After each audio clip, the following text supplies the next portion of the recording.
අම්මෝ දැක්ක නේද වැස්ස? සීතල නිසා අද හවස් වරුවම හිටියේ ඇඳට වෙලා. කමක් නැහැ.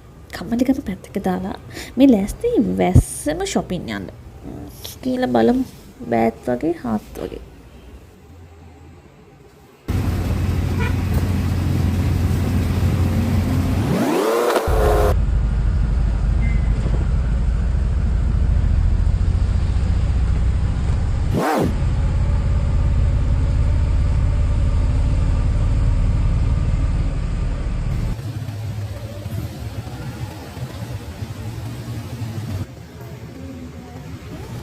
ඉතින් කමලිකමේ ගෙදරට වෙලා ඉඳලා දැන් මේ ඇවිල්ලා ඉන්නේ පෙරදිනිය පාරේ තියෙන ශ්‍රියානි ඩ්‍රෙස් පොයින්ට් එකට.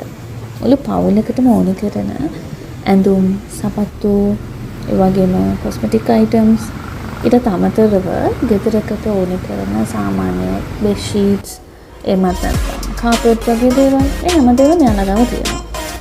ගොඩක් ඉම්පෝර්ට්ම දේ තමයි යාලගේ කාර් පාක් එක. හරියම ලොකුයි.